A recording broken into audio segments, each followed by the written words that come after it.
What is Over the Garden Wall, if not a series of vibes? Hey, it's Allie. Welcome and welcome back to my channel. We're in a little bit of a different spot. I'm usually back there, but today I am here at my desk, as you can see. Oh, let's see, moving stuff, pressing buttons. We're already messing up. Anyway, we're here at my desk because I thought it would be fun to do a little bit of a different video today. I'm calling this a new series on my channel called Yap and Craft, or Craft and Yap. I think Yap and Craft is better. And I'm going to be making paper dolls today. You can't really even, can you even see them? Can you even see them?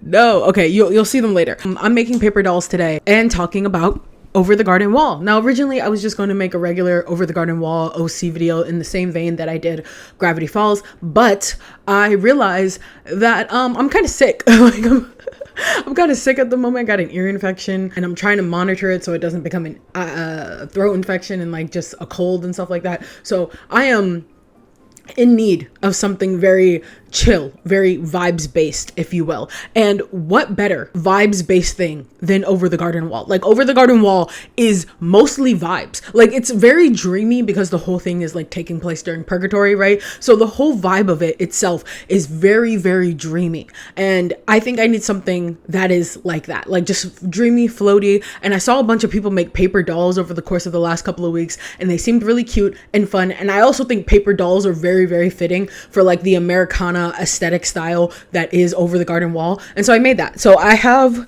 again, you can't see them because of the washed out. You can kind of see it there. This is Greg, and I have Greg's outfit.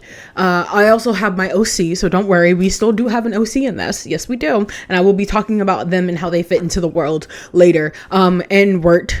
Again, you can't see it. It's a blank fucking sheet of paper. I'll hopefully have digital versions of these all up for you guys. And we're going to color them, cut them out, and make paper dolls. And I think it's going to be really fun and really cute, or it's going to be horribly disastrous. Either way. And I will be talking about Over the Garden Wall, why it's so special, the plot, every episode. So come along with me. If at any time you like this video, please give it a like and subscribe, because I make videos like this all the time. And it would be so cool for this to become like a full series on this channel. I don't know what other crafts I would do. I would do like, I want to kind of do a sketchbook tour, but like I have to actually film my sketchbook to do that. But it would be fun to do a Yap and Craft session, especially now that I'm like making a bunch of OCs. So let me know what type of crafts you guys would like to see. And hey, let's just jump into it. So for this, I have these Arctex, I don't even know. These Arctex markers. I got them because I was influenced by literally every art YouTuber ever. This is not sponsored, but if Arctex wants to send me free markers, girl, I will use them. Okay? Support the Yap and Crafts, the new up and coming Yap and Crafts. But yeah, I just have a couple markers in here. I think these would be really good. I will say there aren't a whole lot of like reds in here, so we'll see what we can do, because I know the main color palette of Over the Garden Wall is like reds and blues, and like beiges colors. Yeah. Should I have done swatches first? Yes, we'll do swatches on here. That's a fine color. That's fine. I should have figured out all of this beforehand. But anyway, so Over the Garden Wall is one of those series that kind of caught me by surprise. Like, it came out in 2014? Yeah. And I was 14 at the time, and I definitely didn't think that like this was gonna be like, Cartoon Network at the time was very much so known for its like very bright and eclectic, like anything that like even had a slightly darker tone, like you would not find it on Cartoon Network or just any kids channel in general. Like, I think the most edgiest stuff that I found on these channels was like House of Anubis. I don't know why that was the first one that came to mind, but like those types of like teen Nick like type of shows, right? And so Over the Garden Wall was kind of like a very refreshing like take on like fairy tales and like kids in the woods and things like that. And it gave off, like, I know I keep talking about vibes, but really seriously, like Over the Garden Wall is like pure vibes. Like the aesthetic of like the like old-timey like Americana that I've always found slightly unsettling. If you ever look up like any Americana's like type of artwork,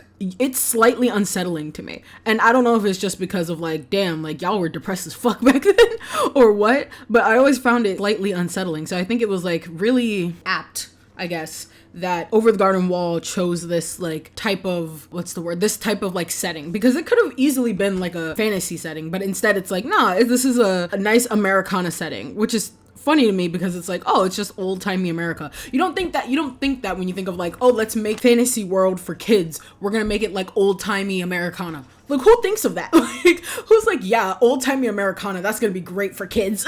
But it worked, and honestly, I could not tell you why it worked like so well, especially for like kid me. It's not an aesthetic that I think I would like, and yet it's so good. I guess because of the unsettling factor that is that. So Greg and Wirt are two brothers who are lost in the woods, in case you don't know.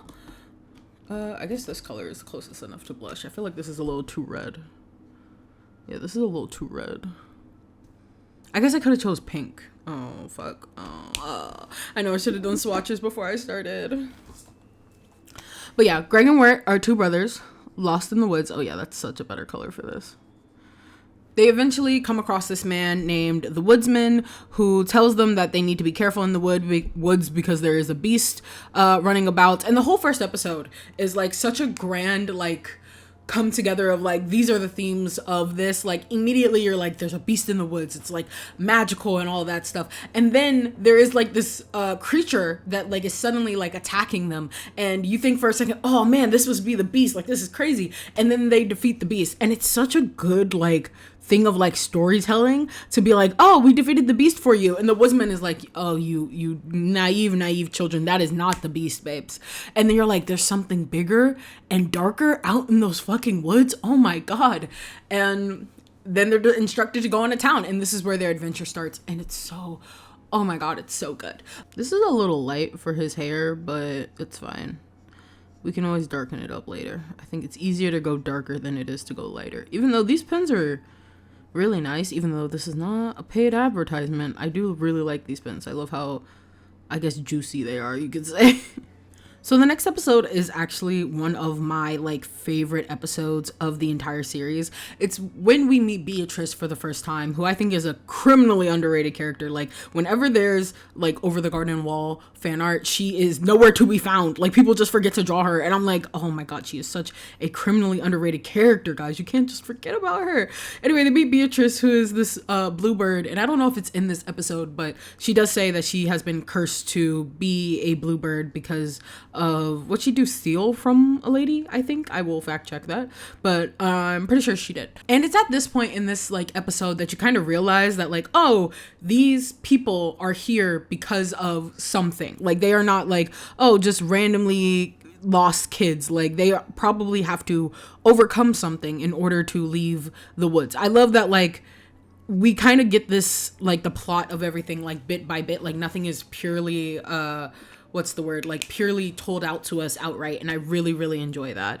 Yeah, this episode follows the trio now as they go to Pottsfield, which is this town that's full of pumpkin people, and they are getting ready for their harvest, and they get found out pretty quickly that they don't belong in this town, and people are very much so skeptical of them. And the big like huge pumpkin guy who like runs the town is like, you know what, these guys are fine, they just need to do some community service.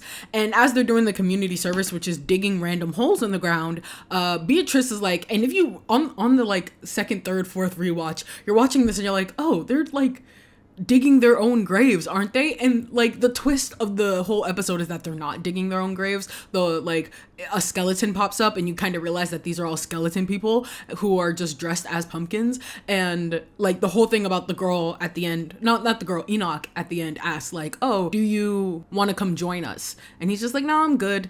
And he's like, oh, everybody joins us one day. And it's like, whoa, okay, all right. And of course the girl in the beginning saying like, aren't you a little early to be here? It's because he's not a skeleton, meaning he's still alive, and Pottsfield is full of like people who have already passed on. And it's just so, oh, like this episode, if you like it, this whole special is only like 100 minutes long. You can watch all of it in like an hour or two.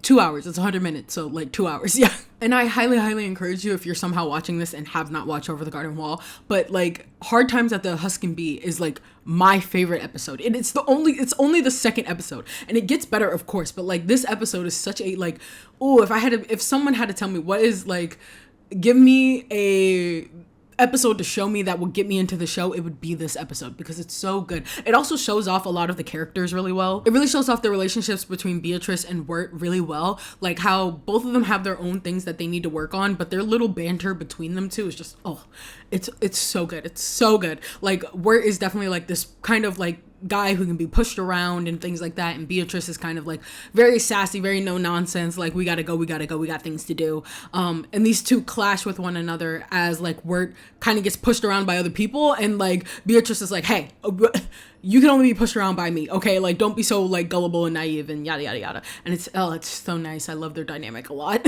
Schooltown Follies is another one of those episodes that became like really, really popular, namely for the music that's in it. If you've ever heard of the song Potatoes and Molasses, back in my day, trap remixes were a thing. So it would take songs, specifically children's like songs, and like make a trap beat over it. And there was one for Bacon Pancakes, of course, from Adventure Time. There's a couple of different versions of that one, like the New York song one. I forgot the name of that song. Empire State of Mind, right? That's the name of the song. Anyway, there's that one. There's also the trap remix version of like that is specifically with Potatoes and Molasses. I don't know what it is about Potatoes and Molasses. That song is so good. This episode finds the kids as they are trying to get to Adelaide's house. Adelaide's house. Yeah, Adelaide of the Pasture, yes. Because Beatrice told them that, like, if they get there, she can help Beatrice turn back to human and also help them get home. She is very shady. She's a very shady individual. And she's very adamant about going to this. I don't know why. This one is, like, super streaky. Is it because I never use it? Oh, did I have to? Did I fuck up? Guys, I might have fucked up. I don't know if you can see this. But I like pushed down on the thing and now it's like really deep in. I have tweezers somewhere. Lordy, give me a second. We'll just keep going like this for a second. Yeah, this one, some of them are like really nice and juicy, and then some of these are like really streaky. I don't know if there's like a way to like bring back the juice or whatever. Maybe it leaked. Maybe that's the issue. I have no idea.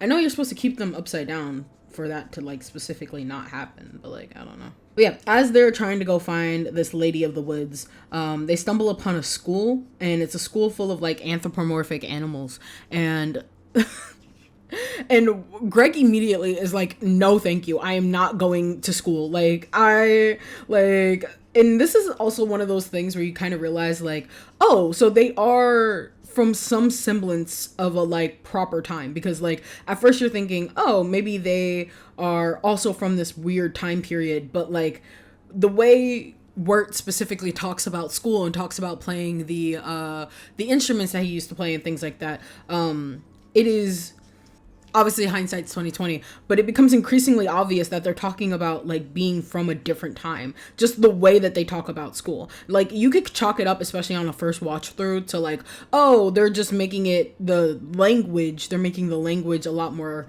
digestible for somebody, a kid who's from the modern age. Like they're making it more digestible for me, the audience. But in reality, the reason why they're talking in such like modern terms about school and things like that is because they're from a different time. They're not from whatever time place that this purgatory place has like frozen them in. Beatrice has also called Wirt, like at this point, a like goody two shoes, and kind of just does whatever anybody asks him to do. And so he's distinctly doing whatever the teacher asks him to do in this case, because he's trying to like prove a point to Beatrice. It's like, yeah, sure, I do what everybody wants me to do. That doesn't mean I'm gonna do what you say, because I'm doing what the teacher says. And the teacher is this like really melodramatic lady. Her ABC song is it's so good. It's so good. Like Potatoes and Molasses, great song, but sometimes that ABC song gets like overshadowed by Potatoes and Molasses. Anyway, Greg comes and saves the day because everybody needs a little bit of cheering up. Turns out there was a gorilla on the loose. It's just kind of really wacky and weird, and again it reinforces this idea of like it all being like a dream or not real, because it's like so many weird things happen, and like in this case it's something wacky and funny, but it's something like so just weird. Like there's a random gorilla on the loose. There's not even anthropomorphic animals. They're just like animals like at school. Like they're trying to raise money for a school of animals. Like it makes no sense. And at least in my opinion, it's not supposed to make sense. This next episode, episode 4, is what encouraged me to make my OC in the first place, because I was kind of stuck on, when I was thinking about an OC for this show, I was kind of stuck on like, oh, do I want this OC to be a part of the narrative? Because I like making OCs that aren't like directly, I have many different types of OCs, okay, and some of them are characters that are directly a part of the narrative. In like, for example, like One Piece, I have like 3 different like One Piece OCs, and some of them are directly a part of the narrative with the main crew. Some of them are, one of them's a part of the Marines, one of them's their own like character just doing their own thing. And like I have like this main OC that I have based off of the OG Odette is a character that does not directly engage with the main parts of the narrative, so to speak. And so because of that, I really wanted to think about how a character like that would fit into this world and somehow know everything that's going on. Luckily, as soon as I realized that I wasn't going to be able to make like a full like recap video of the show the way I did with Gravity Falls, I didn't have to worry about that. And so my OC character, which maybe we can work on them next, is actually a character really based off of this episode 4, Songs of the Dark Lantern, which is about Greg and Wirt and Beatrice going to a tavern to try and get directions to Adelaide's house. This is the finished product. Can you see? I hope that's focused because I can't see from here. I just know that it's kind of in frame. You know, guys, bear with me here. There we go. That's a little better. That is a little better. I'll take a picture of it and post it on the screen so you guys can see it. But yeah, here's Greg Wirt. I keep getting their names mixed up. So here's Wirt in all his glory, and we will move on. We'll come back to do more detailing and shading later. But like, this is the first pass. So yeah, this OC character is a person you would probably meet at the tavern, and everybody in this tavern has like their own basically archetype that they follow. And it's very interesting because, especially knowing what you know now on the 2nd, 3rd, 4th, whatever rewatch this is at this point, you know that all these people are probably in some sort of purgatory, some sort of limbo. And so it's very interesting to think about, like, are these characters who like refuse to move on? It seems like these are characters who like don't want to be anything outside. Like, you have to fit inside of like this rigid box, this rigid body of like who your character is and what your life is supposed to be like, right? I dropped a marker cap. And I find that really, really interesting, especially as like Wirt, I keep getting their names mixed up, especially as Wirt comes in and basically is like, I'm just a guy. And they're like, oh, you're the lover. And at first it doesn't make sense because you're like, why? How is he the lover? Like, yes, he has a crush on a girl, but like, you know, we're not here right now. Like, why would he be the lover in this instance? Like, is the crush on this girl really that important? And it turns out it is, right? It's actually very, very important to his character, the crush that he has on this girl, and it's kind of the inciting incident of the whole show. And I find that really, really interesting that they were able to like suss that out about him, despite the fact that like it kind of has everything to do with why he's in purgatory and also nothing to do with why he's here. Like, it's more of like a personal, like, I don't have any self-esteem or faith in myself as a person, let alone to be able to ask out my crush, you know? I think that's very interesting. So anyway, my character would be what is essentially a ferryman. So this is kind of inspired by the highwayman character, who's more of like kind of like a bounty hunter, like killer type of person, if I remember correctly. Again, I will correct myself on screen if I'm wrong. But the ferryman in folklore is a person who like helps to shepherd you across the waters, as it says, into the next life. Like, despite the fact that I like to think that in a lot of folklore, like ferryman, death, things like that, like notably the beast is not death, which we will get to later when we talk about the beast, but like very notably the beast is not death. And so I find it very, very interesting that like there is no death really character in the show. And so this kind of character that I'm making kind of represents death in that sense of like, you are here to shepherd souls to the next life, agnostic of whether they are good, bad, or whether or not they are caught by the beast or like whatever. And so I think that's really interesting to have a character that is like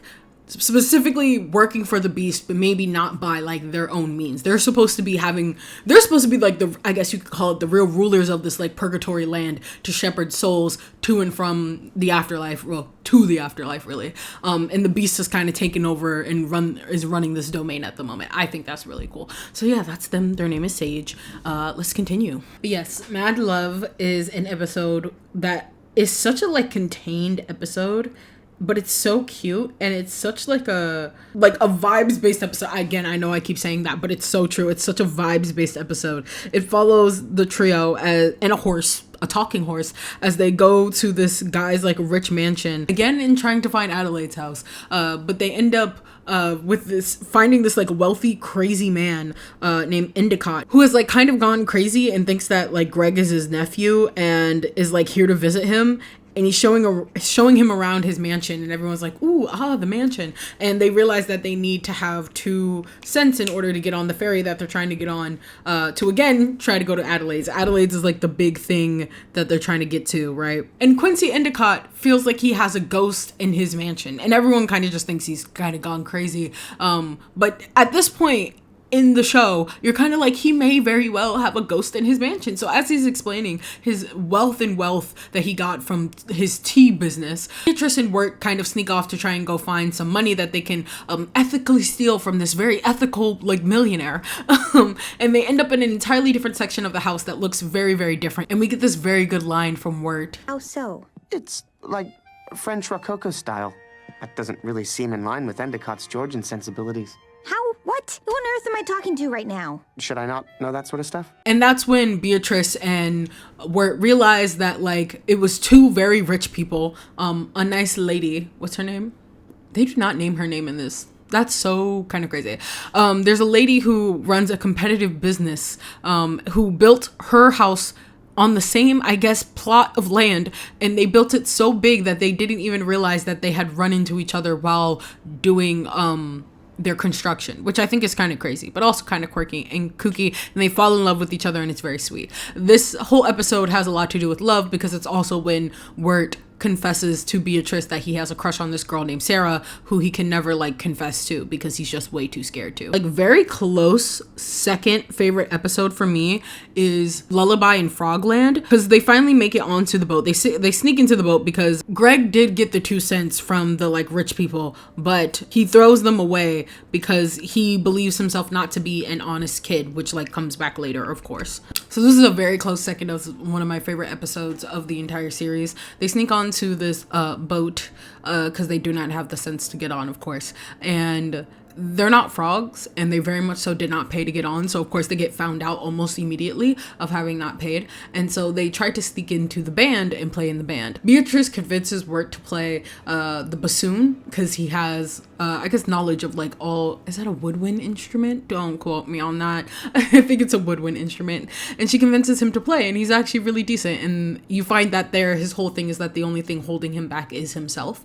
Meanwhile, Greg's frog, who we love him. He has so many different names. Greg's frog starts to sing in this place, and he sings such a banger of a song. The songs are so good. They're so good. They're so good at this. Anyway, he starts to sing, and they get found out, and they're about to get arrested when the rest of the frogs are like, excuse you, you did not just interrupt our song, because they're all a bunch of uppity frogs. And he sings the rest of his song, and it's so good. And this is also when Beatrice starts to feel bad about the fact that like she's probably using them for nefarious purposes. And then later in the episode, Beatrice goes to Adelaide's house because she always kind of knew where it was, and she was at that point trying to lead them astray. Wirt finds her and thinks that she's working with Adelaide. Adelaide turns out to not be such a great person, but she was going to exchange them for Beatrice, the scissors for Beatrice's family's like lives, basically. But of course, like, she had a change of heart when getting to know the kids, but Wirt is like, it's too late, you have betrayed me. And we go on to the next episode. This episode is, I keep saying it, but every episode is just so good. So this is how this page ended up turning out. Again, we'll add detail later. So this episode is just very well written. Like, everything about it, it's so good. So Greg and Wirt are just trudging through the forest because Wirt at this point is so fed up with all of this. He wants to go home. He's mad at himself, I feel like, more than anything else, for like getting tricked. Like, of course he's mad at Beatrice, but like, I think more than anything, he's mad at himself for being so gullible after being told that he is so gullible this entire time, right? So this is kind of like the low point for our characters, you know, that good, was it second act low point or whatever it's called. So Greg and Wirt encounter the woodsman again, and at this point, Wirt does not trust anybody. He thinks everybody is being shady, right? Literally everybody. So along with not trusting anyone, he's just like, he's so over it. He's become very, very jaded, which is at this point when the woodsman says like, hey, that means the beast is ready to claim you. Like, don't lose yourself or your heart or anything like that, because that is how the woodsman claims you. And he's just like, I don't care. Or that's how the beast claims you. And he's just like, I don't care at this point. Like, I'm so jaded and over it. They end up at this random cottage where this girl, seemingly not under her own control, is being held seemingly captive by this lady. They are going to try and like break her out and trying to help her out. She's under the spell of a bell, you could say. And it's also worth noting at this point, Greg has gotten them out of most of their predicaments. He's very good at like just coming up with very unique ways, which I think is another testament to the fact that this is a very no logic like place. He's very good at coming up with like unique plans that don't really make sense in the moment but only make sense like later. This being one of them. There's like a monster, according to both I think the lady and also the two ladies, the first one named Lorna and the second one named Auntie Whispers. Let's get it together now. Anyway, so we, of course, it's a good like 1-2 switch of like, oh, you think that the beast lady is going to be Auntie Whispers, but it turns out to be Lorna. Yeah, Lorna. And Auntie Whispers was using this bell to kind of like command her to do things and to keep her quote unquote in check.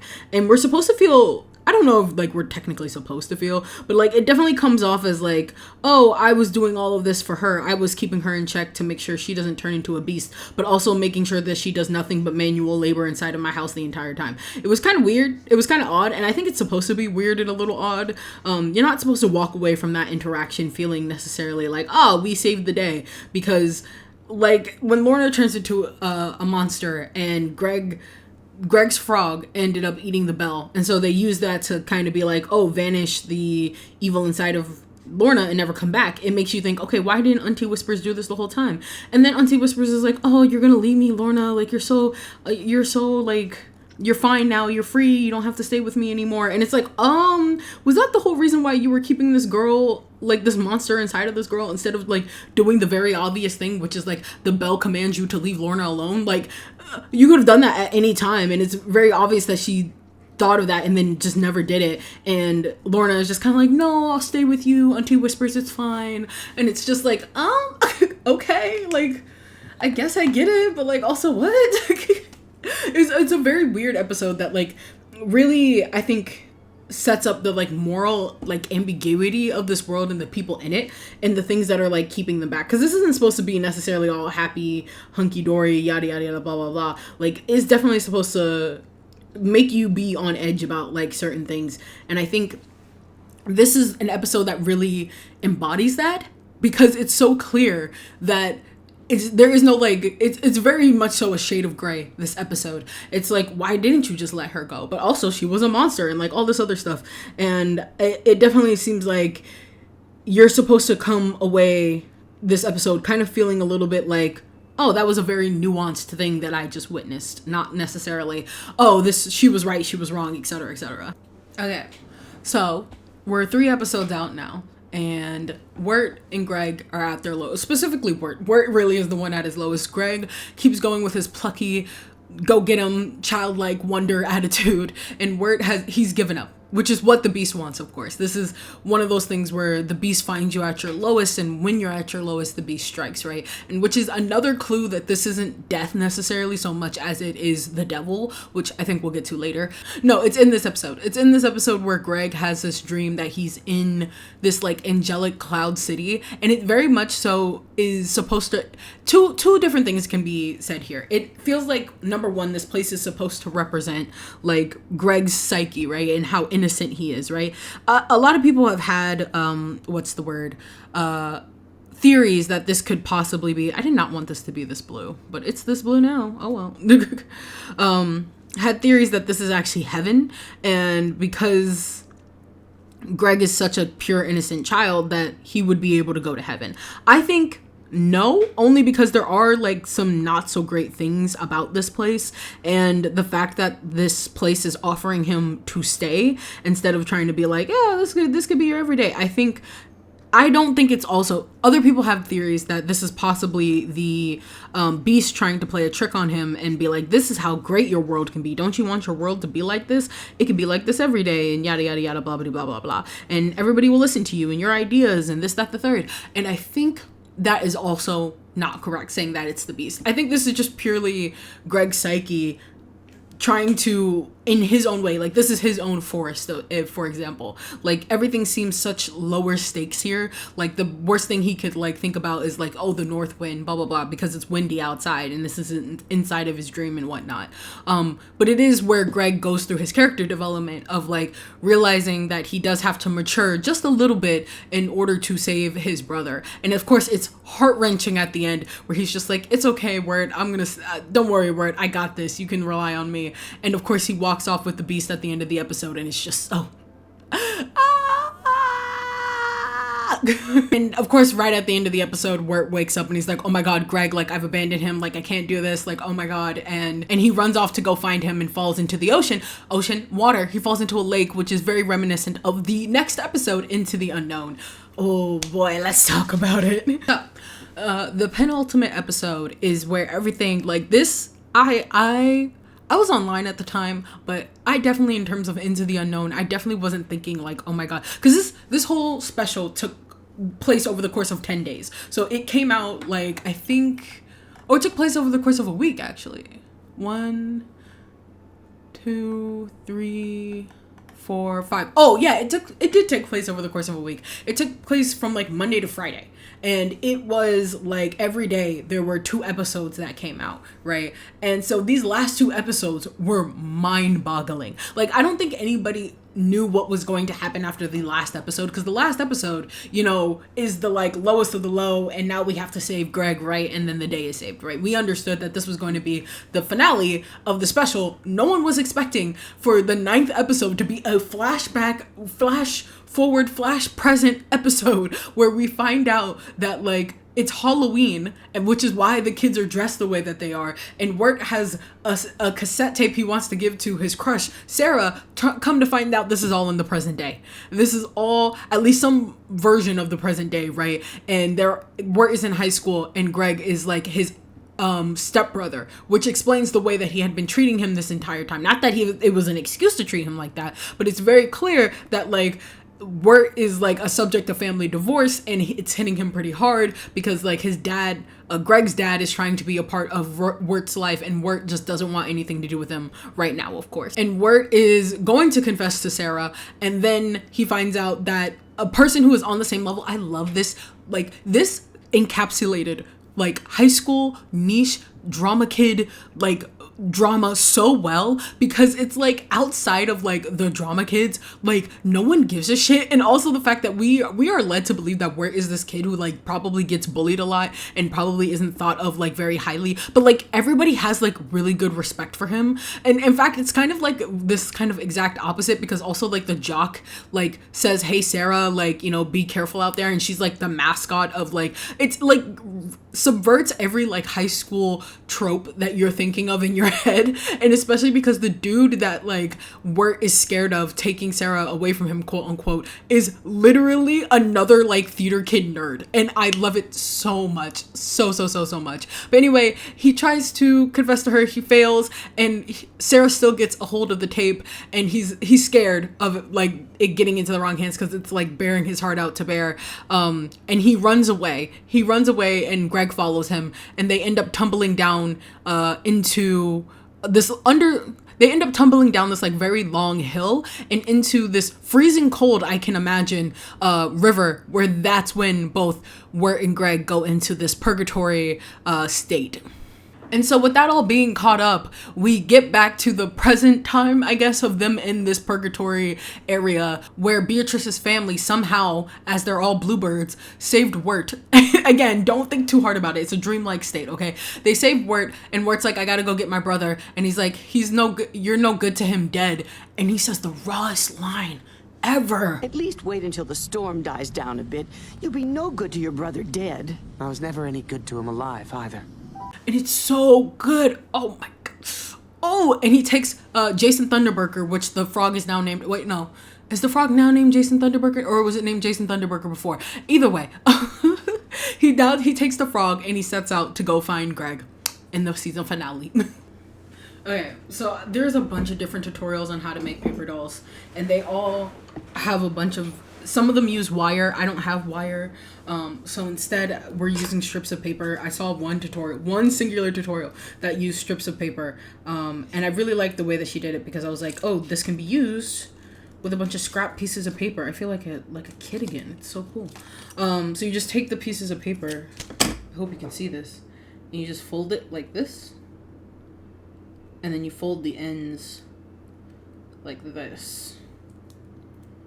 And then, theoretically, I think the way this is supposed to work is you glue this down to this part, the base part, and then you poke the hole through the head, which you can see it's a little too small. So I'm gonna actually like shave this down a little. So yeah, so using paper ended up being the least of my worries here. I understand why people use wire now. It's because it's a lot more stable when trying to do things. Like, there was a whole part of the tutorial that I just skipped about like making the eyes blink and everything like that, because this was just so complicated. It's a kid's craft. I don't know why it's so complicated. Anyway, I didn't have a glue stick to like glue anything down with, and so I just tried to use washi tape.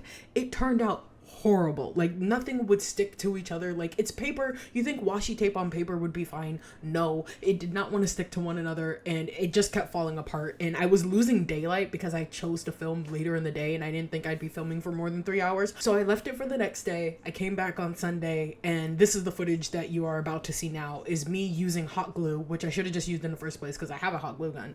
I should have just used that in the first place, to tape it down, and it ends up a whole lot better and a lot more stable. So if you have a glue stick, I would just say use glue sticks. But if you don't have a glue stick, hot glue, just don't use washi tape. I think even regular tape would be fine, because I think the tutorial that I used, they used regular tape. So just not washi tape. Don't make my mistake. In the last episode, we see Greg doing tasks for the Beast that seem very like tiny and like insignificant, and it really goes to show like this is like the crux of like Greg's character, about how he finds like very creative ways to like solve things, because the Beast tells him to put the sun in a cup, and he arranges the cup so that when the sun sets, it'll fall into the cup. He never really explains why he's doing this. At first you think like, oh, maybe he's trying to win his freedom or something like that, but I think he's just doing it to wear Greg down. Beatrice sees this and goes and finds Wirt to be like, oh, he's this way, we gotta go this way. And when we finally catch up to him, we see that of course he has been overtaken by the Edelwood trees that we now know are clearly these souls of lost people in the woods that keep the Beast alive. So Wirt finally finds Greg overtaken by the Edelwood trees, and the Beast comes up and very coincidentally is like, oh my god, your brother, he's gone, he's so too far gone. But you know what you could do? You could put his soul in this lantern, which I have not explained this entire time. So the woodsman is keeping the lantern lit, and we find out through little asides that the Beast is saying that his daughter is in the lantern, and in order to keep the lantern lit, he has to crush up Edelwood trees into like oil to keep the lantern lit. And now we know that this is really the souls of the damned lighting this fire, right? And so Wirt almost does it, and again, another banger line by Wirt. Come here. Okay. Wirt! Wait, that's dumb. What? And he's just like, I'm not gonna wander around and squander my life away. It's almost like this is your soul. Oh, just the deduction, the reasoning. Oh, Wirt, great character. And then he threatens to blow out the lantern, and we also get to see the Beast's face for the first time, and it's like full of holes. It's a tree, and it's full of holes that look like faces, of course furthering that idea that the Edelwood trees are just lost souls. And so he gives the lantern back to the woodsman. Again, another banger line. Here, woodsman. I've got my own problems to take care of. This one's yours. And he's able to chop Greg out of the thing, and everybody gets to go home safe and sound. Beatrice gets to turn back into a human, and she gets to be with her human family. And Wirt and Greg get picked up from the river and taken to the hospital. Also, Jason Thunderburker, who is now the name of the frog, is okay. He's okay, and now Greg has a pet frog. I love it so much. Sarah confronts Wirt about the tape and is like, hey, I don't have a tape player, which even furthers the fact, like, you would think that they're in like the 90s or something, the way that Wirt has a tape player and is giving a cassette to Sarah, but she doesn't even have one, which further cement that it's even farther in the future. I love it so much. I love it so much. Anyway, Greg, he gets his wits about him and he's like, we can listen to it together at my house. And it's like, yeah. Listen to And so the story is complete, and everyone is satisfied with the ending, and so on and so forth. And yet, over the garden wall. And then the song, the music is just so, guys, it's just so good.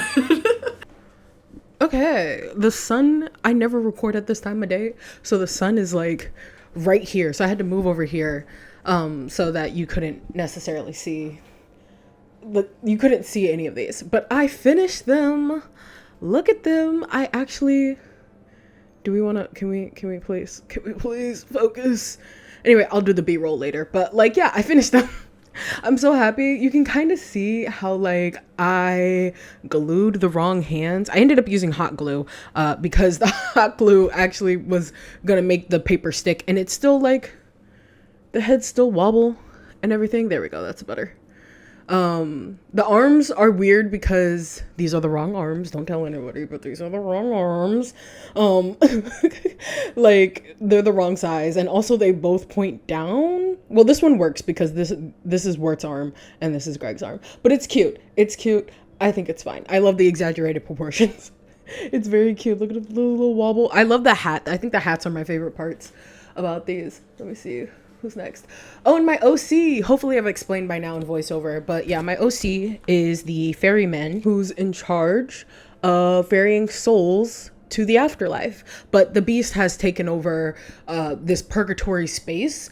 And instead of allowing people to come to their own consensus through their own lives, the beast has kind of corrupted a lot of people throughout the unknown, as it's called, right? And so this person, Sage, is kind of just like there. Like, it's kind of more like just kind of like can't do anything about it. Like, this devil has a lot more power than like Sage could ever have, and you can see their fucking neck is broken. Hold on. They I also tried to mimic their eyes to look kind of like how the beast does, if that makes any sense. Their hair is all over the place. I should really just glue this down, but I wanted to make, like, I was like, oh, what if I want to make separate hair? Like, girl, you know you're not gonna come back to this project. Like, but I like it. So I gave them a little ferryman outfit. They have a little oar that goes with it.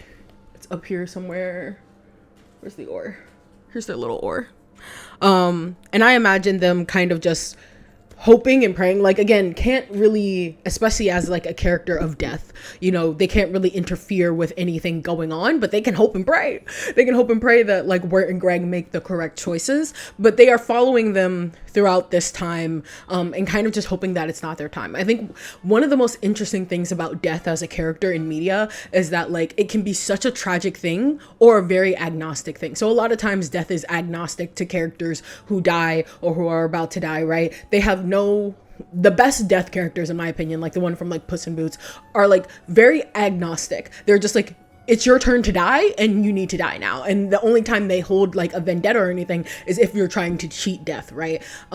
So in this case, like the ferryman in this case is a death character. And they just have a lot of pity for like souls who are going to be taken or tricked by the beast because it's not fair, right? It's supposed to be very agnostic. You go when it's your time, but the beast has been tricking people to be lost souls in this case in order to feed, honestly, because we all know the beast is the devil at this point, right? So it's like the beast is like trying to trick people. Again, the beast does not have power unless you give the beast power. That's the whole thing with the lantern, right? Is that like Wirt figures out like right at the end that like, oh, like you want us to be stuck here, you want us to continue in the cycles of our undoing, right?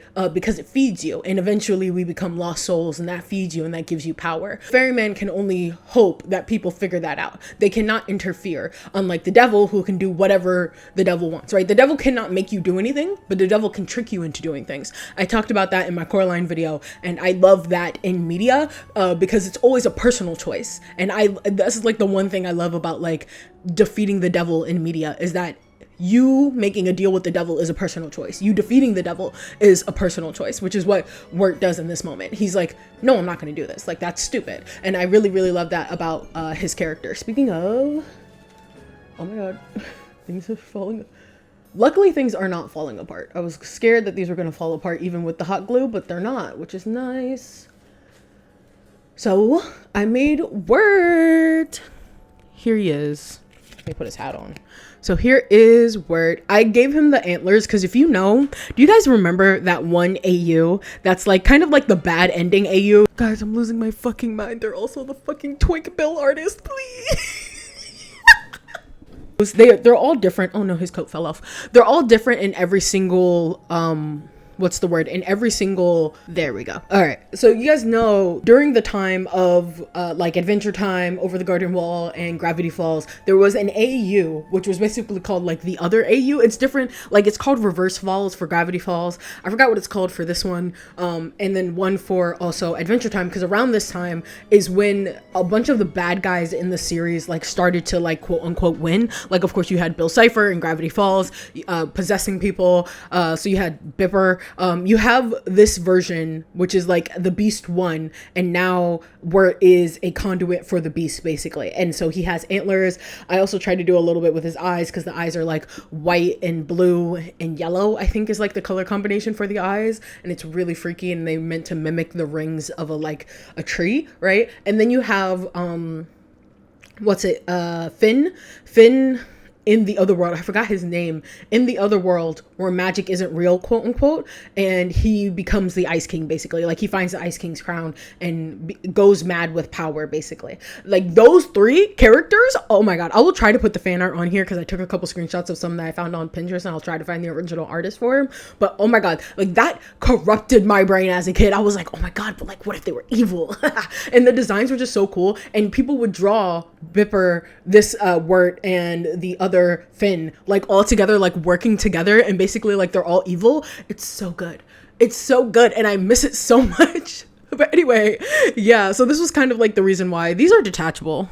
They're detachable, so if I wanted to take the branches off, I can take the branches off. But yeah, so that's them. I really enjoyed this. I hope you enjoyed this too. I know this like way different, and the editing for this is going to be insane, so like I hope it comes out okay. Thank you so much for watching all the way to the end. If you did, you are a real one. Let me know how you felt about Over the Garden Wall. I hope anything that I didn't finish I put into voiceover. Because like doing this craft while trying to talk, I understand why art YouTubers do voiceovers. I like get it now, because like trying to do this craft while talking and while following a script that I didn't even make, by the way, so I hope I supplemented something in the voiceover there. I hope you enjoyed this. If you make paper dolls, like let me know. Let me see. Like I want to see your OCs, okay? Just like we did with Gravity Falls. Let me know about your OCs that you have for Over the Garden Wall. I think it's very interesting because it's such a like purgatory space, and so there's a lot of questions there of like, why did your character end up in purgatory, right? Like for me, it's like this character is always there because it's the journey between life and death, and supposedly the ferryman is supposed to be there to help you, guide you on that way, right? And once you realize, yes, I need to be dead, or no, I'm supposed to be alive, the ferryman is then supposed to guide you, but the beast has taken over this purgatory place, the beast being the devil in this case. The ferryman is like can't really do anything about it because their only power is literally to just shepherd souls to and from the purgatory space, the unknown, and the beast has like overridden that to their own personal gain. But yeah, thank you so much for watching. I can't wait to do more like this. If there are any types of crafts you want to see, I probably maybe want to do this like once a month, like maybe an extra video a month, because I was thinking about like doing something that's a little bit less like, I know this was like a whole project, but like I would really want to do something that's a little bit less like like research intensive. Like I just picked up and did this like yesterday, so like it would be something that's a little bit more like off the cuff type of like talking to you guys. I could even do it live, and that'll be like an extra video on my channel a month, so like 3 videos instead of 2, but we'll have to see. Obviously I'm still in school and things like that, so we'll have to see. But if there's any other crafts you want me to do for any other fandom, let me know and we can have a nice yap in craft. I actually love that name. I'm bookmarking it, copywriting it right now. Yap and craft. Okay, thank you so much for watching. I will see you in the next episode. Love and peace. Also, if you're wondering why I look like this, I'm gonna go see Venom later, and based off of what people have been saying, I'm gonna cry my eyes out. Okay, yeah, bye.